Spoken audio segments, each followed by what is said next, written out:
चल hello everyone. पिछले episode में तुम लोग को बताए थे कि टेंस कितने प्रकार का होता है। तो यानी टेंस यानी 3 प्रकार का होता है, present tense, past tense and future tense. और एंड प्रेजेंट एंड हर टेंस के फिर 4 भेद होते हैं। यानी प्रेजेंट यानी जैसे प्रेजेंट टेंस का यानी 4 भेद होता है, तो present indefinite, present imperfect tense, present perfect tense और प्रेजेंट परफेक्ट कंटिन्यूअस टेंस, इस तरह होता है। और जैसे पास्ट टेंस, तो पास्ट टेंस का भी 4 भेद होता है, यानी past indefinite, past imperfect, past perfect और पास्ट परफेक्ट कंटिन्यूअस। जो उस तरह यानी फ्यूचर टेंस का भी यानी 4 भेद होता है, यानी future indefinite, future imperfect, future perfect और फ्यूचर परफेक्ट कंटिन्यूअस टेंस। तो यानी प्रेजेंट टेंस का जो यानी 4 भेद होता है, यानी प्रेजेंट टेंस का जो 4 भेद होता है, प्रेजेंट इंडेफिनिट टेंस और प्रेजेंट इम्परफेक्ट टेंस और प्रेजेंट परफेक्ट टेंस और प्रेजेंट परफेक्ट कंटिन्यूअस टेंस। तो यानी प्रेजेंट इंडेफिनिट टेंस के बारे में बता दिए थे, यानी जिस उसका जो पहचान था, यानी जिस शब्द के अंत में ता है, ती है, तो है, तो सब बता दिया है। प्रेजेंट इंडेफिनिट टेंस के बारे में तुम लोग को सब कुछ बता दिया है। आज जो होगा प्रेजेंट इम्परफेक्ट टेंस का होगा, यानी प्रेजेंट इम्परफेक्ट टेंस का पहचान क्या है। हाँ, यानी सेंटेंस को देख कर कैसे पहचानेंगे कि ये प्रेजेंट इम्परफेक्ट टेंस है। हाँ, तो यानी इस सब के बारे में बताया जाएगा इसमें। चल बैठो जाओ। तो प्रेजेंट इम्परफेक्ट टेंस जो होता है उसका जो पहचान होता है प्रेजेंट इम्परफेक्ट टेंस का, जैसे प्रेजेंट इंडिफिनिट टेंस के बारे में बताए थे कि उसके यानी शब्द के अंत में क्या होता है, ता है, ती है, तो है, ये सब बताए थे। प्रेजेंट इम्परफेक्ट टेंस में क्या होता है कि शब्द के अंत में जो होगा रहा है, रही है, रहे हो, ये सब अगर दिया हुआ रहे तो तुम समझ लेना कि ये प्रेजेंट इम्परफेक्ट टेंस की पहचान है। हाँ, जैसे पहले लिख लेते हैं टेंस। टेंस का मतलब क्या होता है? टेंस का मतलब इसका हिंदी होता है काल, जिसे यानी काल का मतलब समय यानी टाइम होता है। टेंस जो होता है एक प्रकार का टाइम है। हाँ, तो यानी पहला हो गया था, अब दूसरा होगा प्रेजेंट इम्परफेक्ट टेंस। प्रेजेंट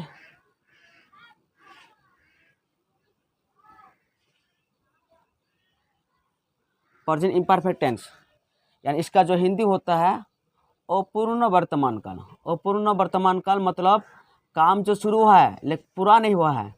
काम शुरू हो गया है लेकिन पूरा नहीं हुआ है, अपूर्ण वर्तमान काल। यानी प्रेजेंट इम्परफेक्ट टेंस जो होता है, प्रेजेंट इम्परफेक्ट टेंस होगा इसमें,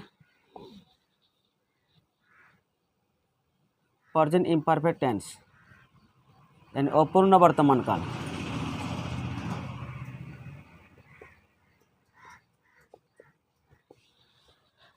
अपूर्ण वर्तमान, जैसे यानी इसका जो एग्जांपल होगा, जैसे मैं भात खा रहा हूँ, मैं भात खा रहा हूँ यानी खाना शुरू कर दिया है, यानी कुछ भात यानी खा चुके हो, यानी खा लिए हो, और अभी तो यानी भात खा ही रहे हो, यानी थोड़ा सा खा लिए हो और थोड़ा सा यानी खाना बाकी है, तो काम पूरा हुआ है नहीं हुआ है, यानी इसी को कहते हैं अपूर्ण वर्तमान काल। यानी काम पूर्ण नहीं हुआ है, यानी अपूर्ण यानी पूरा नहीं हुआ है। हाँ, जैसे मैं भात खा चुका हूँ तो काम क्या हो गया, पूरा हो गया, तो वो प्रेजेंट परफेक्ट टेंस में होगा। यानी प्रेजेंट इम्परफेक्ट टेंस यानी जैसे खत्म हो जाएगा तो प्रेजेंट परफेक्ट टेंस के बारे में बताएंगे।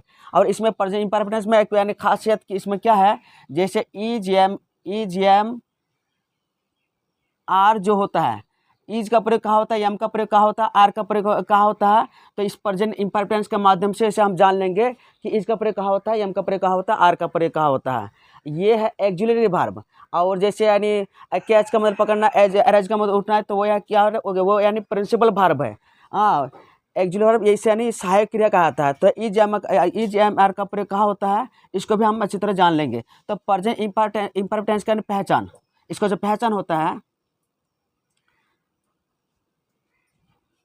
इसका जो पहचान होता है प्रेजेंट इम्परफेक्ट टेंस का पहचान, तो जिस शब्द के अंत में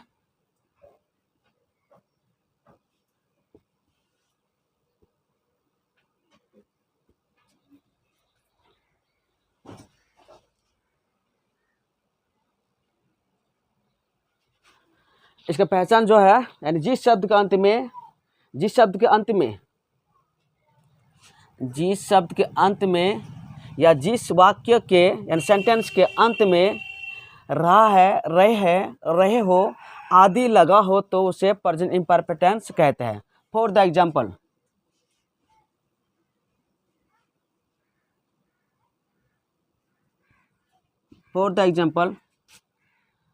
उदाहरण के लिए जैसे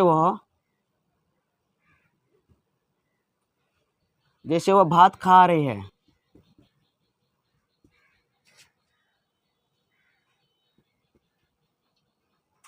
जैसे वह भात खा रहे हैं।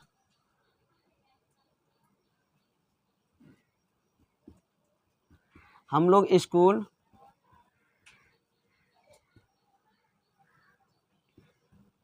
जा रहे हैं।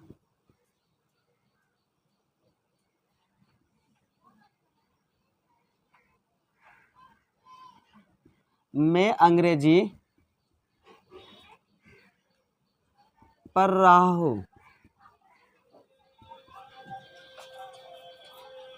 अंत में क्या है? रही है, रहे हुए, रहा हूँ। अगर अंत में अगर इस तरह का वाक्य हो या अंत में इस तरह का अगर शब्द हो तो एन प्रेजेंट इम्परफेक्ट टेंस का पहचान माना जाता है और उसे एन प्रेजेंट इम्परफेक्ट टेंस कहा जाता है। हाँ, तो इसका जो ट्रांसलेशन होगा वह भात खा रहे हैं, तो वह का जो इंग्लिश होगा खा रहे हैं, लड़की है तो शी इज, इसमें इज का प्रयोग होगा, शी इज यानी शी इज ईटिंग, ये V4 ING लगा दिया, ये V4 हो गया। इसका भी फॉर्मूला बताएंगे, बनाने का नियम जो है वो भी बताएंगे। She is eating rice, full stop, वो भात खा रहे हैं। हम लोग स्कूल जा रहे हैं तो we are going to school, full stop. मैं अंग्रेजी पढ़ रहा हूँ तो आई के साथ हमेशा एम का प्रयोग होता है। I am reading and English, मैं अंग्रेजी पढ़ रहा हूँ। पहले इतना सा उतार लो।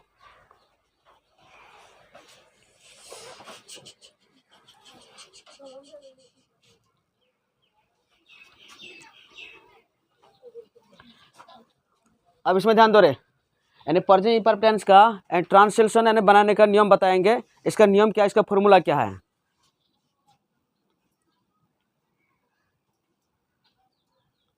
ट्रांसलेशन बनाने का फॉर्मूला, तो इसका जो फॉर्मूला होता है, पहले सब्जेक्ट प्लस इज या एम या are plus V4 plus object, फिर इसमें आई के साथ हमेशा एम का प्रयोग होता है, M plus V4 plus object, फिर यू वी और दे, और जो प्लूरल नंबर होता है यानी एक से ज़्यादा आदमी का अगर नाम रहे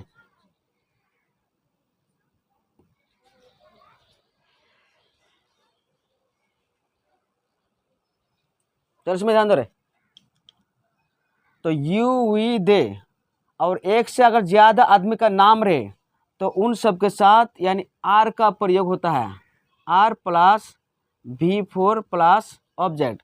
देखो सेम मैंने बाकी यानी सिर्फ यानी एक्चुअली वर्ब जो है उसी का डिफरेंट रहता है, बाकी वही सेम रहता है इसमें। हाँ, जैसे ही सी ईट, राम श्याम और जितने भी यानी दुनिया के लोगों का नाम है आदि रहे तो उन सब के साथ इज का प्रयोग होता है, फिर प्लस V4 प्लस ऑब्जेक्ट, बाकी वही सेम प्रोसेस। यानी देखो, यानी आई के साथ हमेशा एम का प्रयोग होता है, आई के साथ हमेशा एम का प्रयोग होता है, यू वी दे और यानी प्लूरल एक से अगर ज़्यादा आदमी का नाम रहे तो उसमें आर का प्रयोग होता है, और ही सी ईट राम श्याम ये सिर्फ सिंगल आदमी का नाम रहे तो उसमें इज का प्रयोग होता है।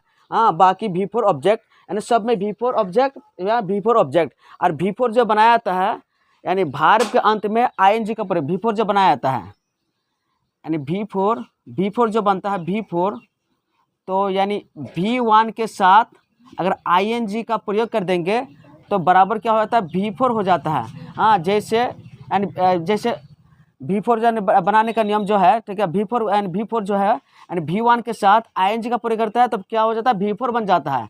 हाँ, जैसे कैच यानी V1 होगा, कैच का मतलब क्या होता है, कैच का मतलब पकड़ना, तो इसके साथ अगर ING प्रयोग कर देते हैं तो क्या हो जाएगा, कैचिंग मतलब पकड़ रहा है, ये V4 हो गया।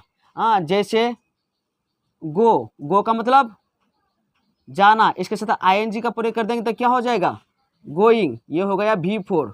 यानी ING लगा देंगे तो V4 हो जाएगा। V4 समझ गए ना, समझे, यानी किसी भी भार्ब के अंत में अगर ING का प्रयोग कर देते हैं तो V4 बन जाता है। हाँ, वो यानी V4 बन, जैसे यानी कैच से कैचिंग, गो से गोइंग, अरेज से अरेजिंग, बिहोल्ड से बिहोल्डिंग, कीप से कीपिंग, बिकम से बिकमिंग, इस तरह यानी क्या V4 यानी बनाया जाता है। चल इससे पहले उतार लो फिर।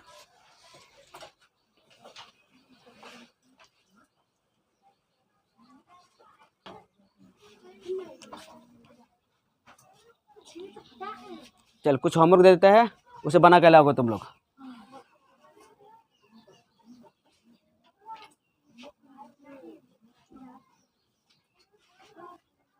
फॉर होमवर्क,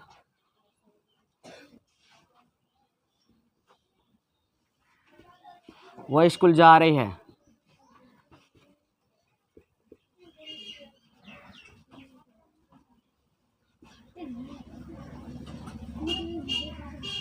तुम दूध भात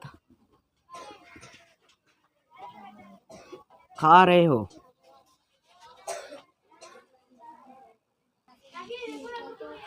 चल, वह स्कूल जा रहे हैं, तुम दूध भात खा रहे हो, हम लोग हिंदी पढ़ रहे हैं, वह बगीचे में पानी दे रही है, सीता रोटी बना रही है, राम मछली पकड़ रहा है। यहाँ से फिनिश।